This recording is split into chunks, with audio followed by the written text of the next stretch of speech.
ಇನ್ನು ನನ್ನ ಮೇಲೆ ಕೇಸು ದಾಖಲಿಸಿದಂತಹ ಪೊಲೀಸರಿಗೆ ಬಹಳ ವಿನಮ್ರವಾಗಿ ನಾನು ಹೇಳಲಿಕ್ಕಿರುವಂತಹದ್ದು, ಬಹುಶಃ ಇವತ್ತು ನನಗೆ ನೀವು ಕಳುಹಿಸಿದಂತಹ ನೋಟಿಸಿನಲ್ಲಿ ಒಂದು ಪ್ಯಾರ ಇದೆ.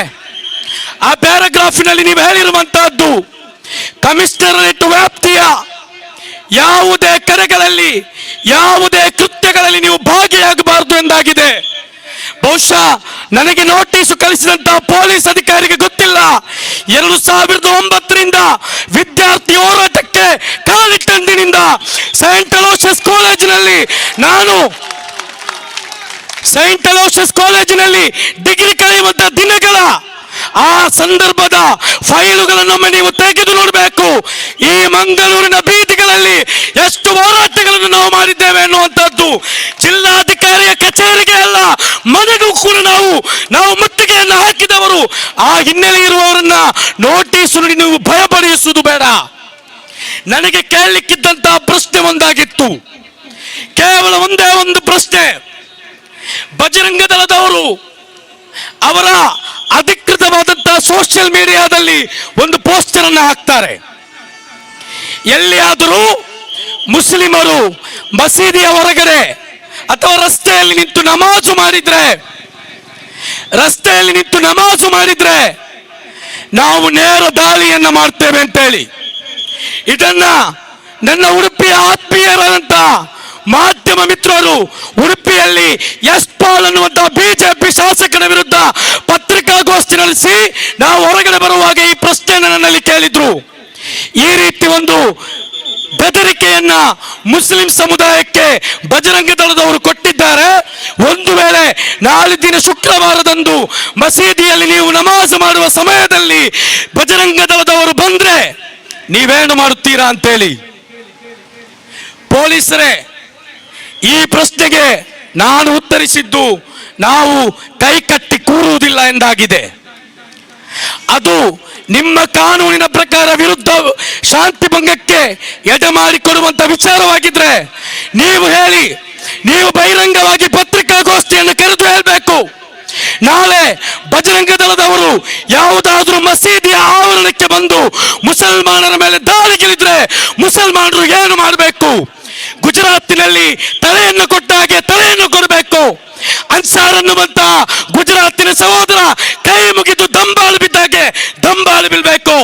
ಅಥವಾ ಬ್ರಿಟಿಷರ ಮುಂದೆ ಸಾವರ್ಕರ್ ಕ್ಷಮೆಯನ್ನು ಬರೆದು ಅವರಿಗೆ ಈ ದೇಶವನ್ನು ದಾರಿ ಎಳೆದ ರೀತಿಯಲ್ಲಿ ದಾರಿ ಎಳಿಬೇಕು.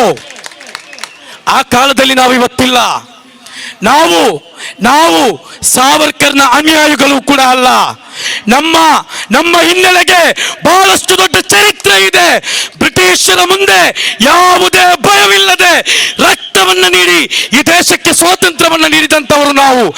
ನಮ್ಮಲ್ಲಿ ಬಜರಂಗ ದಳದವರ ವಿರುದ್ಧ ಕೈಕಟ್ಟಿ ಕೂರುವುದಿಲ್ಲ ಅಂತೇಳಿ ನೀವು ಹೇಳ್ಬೇಡಿ ಅಂತೇಳಿ ನೀವು ಹೇಳಿ ನೋಟಿಸ್ ಕಳಿಸುವುದಾದ್ರೆ ಬಹಳ ಮುಕ್ತವಾಗಿ ನಾವು ಹೇಳ್ತಾ ಇದ್ದೇವೆ. ಬಜರಂಗ ದಳದವನು ಅಂತ ಎಲ್ಲ ಅನ್ಯಾಯವಾಗಿ ಅಕ್ರಮವಾಗಿ ಈ ದೇಶದ ಕಾನೂನು ಮತ್ತು ಸಂವಿಧಾನದ ವಿರುದ್ಧವಾಗಿ ಯಾವುದಾದರೂ ಒಬ್ಬ ನಾಗರಿಕನ ಮೇಲೆ ಯಾರಾದರೂ ಎರಗುವುದಾದ್ರೆ ಆ ಸಂದರ್ಭದಲ್ಲಿ ನಮ್ಮ ಒಬ್ಬ ಕಾರ್ಯಕರ್ತ ಅಲ್ಲಿದ್ರೆ ಕೈ ಕಟ್ಟಿ ಕೂರುವುದಿಲ್ಲ. ಇದನ್ನ ಪೊಲೀಸ್ ಇಲಾಖೆ ಅರ್ಥ ಮಾಡಿಕೊಳ್ಬೇಕು. ನೀವು ಕೇಸು ದಾಖಲಿಸುವ ವಿಚಾರವನ್ನ ಮಾಡ್ತೀರಿ, ನನಗೆ ನೀವು ಕಮಿಷನರೇಟ್ ವ್ಯಾಪ್ತಿಗೆ ನಿರ್ಬಂಧವನ್ನು ಹಾಕಿದ್ದೀರಿ. ಫಾಸಿಲ್ ಅನ್ನುವಂತಹ ಯುವಕನನ್ನ ಕೊಂದಿದ್ದು ನಾವೇ ಅಂತ ಹೇಳಿ ಈ ಶರಣ್ ಪಂಪೇಲ್ ಅನ್ನುವಂತಹ ಭಾಷಣ ಬಿಗಿದಿದ್ದಾನೆ. ನೀವು ಅವನನ್ನ ಯಾವಾಗ ತನಿಖೆಗೊಳಪಡಿಸಿದ್ದೀರಿ ಅನ್ನೋದಕ್ಕೆ ನೀವು ಸಾಕ್ಷಿಯನ್ನು ನೀಡಬೇಕು. ನೀವು ಆತನ ಮೇಲೆ ಹಾಕಿದಂತಹ ಕೇಸು ಯಾವುದಂತ ಹೇಳುವುದಕ್ಕೆ ನೀವು ಸಾಕ್ಷಿಯನ್ನು ನೀಡಬೇಕು. ಯಾಕಂತ ಹೇಳಿದ್ರೆ ನಾವು ಹೇಳ್ತೇವೆ, ಫಾಸಿಲ್ ಪ್ರಕರಣದಲ್ಲಿ ಈತನಾಗಿದ್ದಾನೆ ಕೊಲ್ಲಿಸಿದಂತಹ ಆರೋಪಿ. ಒಬ್ಬ ಕೊಲೆಗಡುಕನಿಗೆ ಪ್ರತ್ಯುತ್ತರವನ್ನ ನೀಡಿದ್ರೆ ನಮ್ಮ ಮೇಲೆ ಕೇಸು ದಾಖಲಿಸುವುದಾದ್ರೆ ಈ ಕೊಲೆಗಡುಕನ ಮೇಲೆ ನೀವೆಷ್ಟು ಬಾರಿ ಕೇಸನ್ನು ದಾಖಲಿಸಿದ್ದೀರಿ ಅನ್ನೋದನ್ನ ನೀವು ಉತ್ತರವನ್ನು ನೀಡಬೇಕಾಗುತ್ತೆ.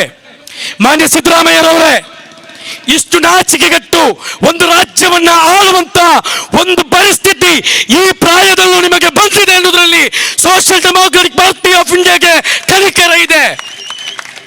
ನಾಸಿರ್ ಸಾಬ್ ಅಂತ ಹೇಳಿದ್ರೆ, ನಾಸಿರ್ ಸಾಬ್ ಸಿಂದಾಬಾದ್ ಅಂತ ಹೇಳಿದ್ರೆ ನಿಮಗೆ ಅದು ಪಾಕಿಸ್ತಾನ್ ಜಿಂದಾಬಾದ್ ಕೇಳುತ್ತೆ.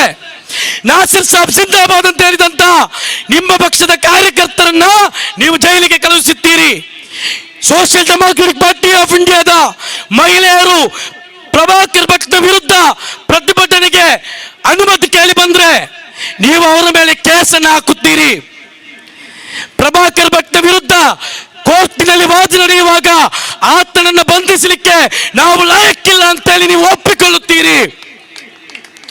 ಎಷ್ಟು ಗತಿಗೆಟ್ಟಂತಹ ಒಂದು ಆಡಳಿತ ಈ ರಾಜ್ಯಕ್ಕೆ ನೀವು ನೀಡಲಿಕ್ಕೆ ಆಗಿದೆಯಾ?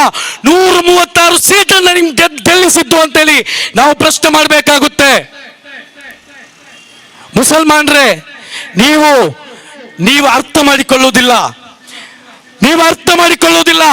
ನೀವಿನ್ನೂ ಕೂಡ ಈ ಕಾಂಗ್ರೆಸ್ ಸೇವಂತ ಬಿಸ್ಕೆಟ್ಗೆ ಬಲಿಯಾಗಿ ಯಾವುದೋ ಒಂದು ಕಾಲದಲ್ಲಿ ನಾವು ಬದುಕ್ತೇವೆ ಅಂತ ನೀವು ಕಾಯ್ತಾ ಇದ್ದೀರಾ. ನಿಮ್ಮನ್ನು ಇವರು ಬದುಕಲಿಕ್ಕೆ ಬಿಡುವುದಿಲ್ಲ. ನಿಮಗೆ ಇವರು ಇಟ್ಟಂತ ಬೆಲೆಯನ್ನು ನೀವು ಅರ್ಥ ಮಾಡಿಕೊಳ್ಬೇಕು. ಕೆ ಸಾವ್ರಂತವರು ನನ್ನ ಆತ್ಮೀಯರಾದಂತ, ನನ್ನ ಮಿತ್ರರಾದಂತ, ಬಹಳ ಗೌರವಿರುವಂತ MS ಮೊಹಮ್ಮದ್ ಅಂತವರು, ಕರಚೂರ್ ಮೋಹನ್ ಅಂತವರು ಅರ್ಥ ಮಾಡಿಕೊಳ್ಬೇಕು. DKC ಅನ್ನುವಂತ ಒಬ್ಬ ನಾಯಕ ಬಂದಾಗ ಅಭಿಮಾನದಿಂದ ಒಬ್ಬ ಮುಸಲ್ಮಾನ ಸೆಲ್ಫಿ ತೆಗೆಲಿಕ್ಕೆ ಹೆಗಲಿಗೆ ಕೈ ಇಟ್ಟರೆ ಪಬ್ಲಿಕ್ ಅಲ್ಲಿ ಬಾರಿಸ್ತಾರೆ, ನಾಯಿಗೆ ಹೊಡೆದಾಗಿ ಹೊಡೆಯುತ್ತಾರೆ. ಒಂದು ವೇಳೆ ಆ ಹೆಗಲಿಗೆ ಕೈ ಹಾಕಿದಂತ ವ್ಯಕ್ತಿ ಲಿಂಗಾಯತನಾಗಿದ್ರೆ, ಒಕ್ಕಲಿಗನಾಗಿದ್ರೆ, ಬ್ರಾಹ್ಮಣ ಆಗಿದ್ರೆ ಇವರಿಗೆ ಆತನಿಗೆ ಕೈ ಎತ್ತಲಿಕ್ಕೆ ಧೈರ್ಯ ಬರ್ತಿತ್ತ? ಮುಸ್ಲಿಂ ನಾಯಕರು ಅರ್ಥ ಮಾಡಿಕೊಳ್ಬೇಕು, ನಿಮಗೆ ಕಾಂಗ್ರೆಸ್ ಇಟ್ಟಂತಹ ಬೆಲೆಯಲ್ಲಿ ಅಂತ ಹೇಳಿ. ಸ್ವಾಭಿಮಾನ ಇಲ್ಲದ ಕಡೆಯಲ್ಲಿ, ಬೆಲೆ ಇಲ್ಲದ ಕಡೆಯಲ್ಲಿ, ಘನತೆ ಇಲ್ಲದ ಕಡೆಯಲ್ಲಿ ನಿಮ್ಮ ಚಪ್ಪಲಿಯನ್ನು ಕೂಡ ಬಿಡಬಾರ್ದು. ಅಂತ ಒಂದು ಕೆಟ್ಟ ಜೀವನವನ್ನು ನೀವು ಮಾಡಬಾರ್ದು.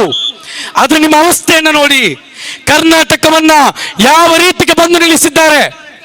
2 ದಿನಗಳ ಮುಂಚೆ ಕೊಪ್ಪಳದ ಒಂದು ಅಸೆಂಬ್ಲಿಯಲ್ಲಿ ಒಬ್ಬ SDPI ಸ್ಥಳೀಯ ಕಾರ್ಯಕರ್ತ ಸಾವರ್ಕರ್ನ ವಿರುದ್ಧ ಒಂದು ಪೋಸ್ಟರ್ ಅನ್ನು ಹಾಕ್ತಾರೆ.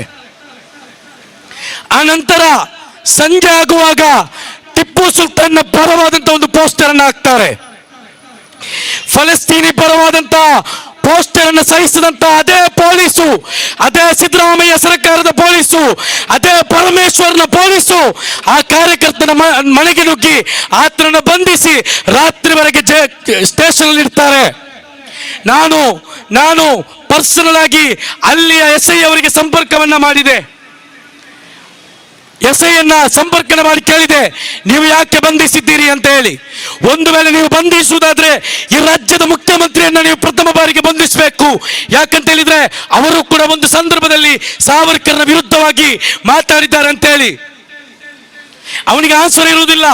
ಟಿಪ್ಪು ಸುಲ್ತಾನ್ನ ಸ್ಟೇಟಸ್ ಹಾಕಿದ್ರೆ ಸಹಿಸಲಿಕ್ಕೆ ಆಗುದಿಲ್ಲದಿದ್ರೆ ನೀನು ಕಾಕಿಯನ್ನು ತೆಗೆದಿಟ್ಟು ಕಾವಿಯನ್ನು ತೊಟ್ಟುಕೊಂಡು ಸಂಘ ಪರಿವಾರದ ಶಾಖೆಗೆ ಹೋಗು ಅಂತ ಹೇಳಿದಾಗ ಆ ಪೊಲೀಸ್ ಅಧಿಕಾರಿ ನನ್ನ ಕರೆಯನ್ನು ಕಟ್ ಮಾಡ್ತಾರೆ.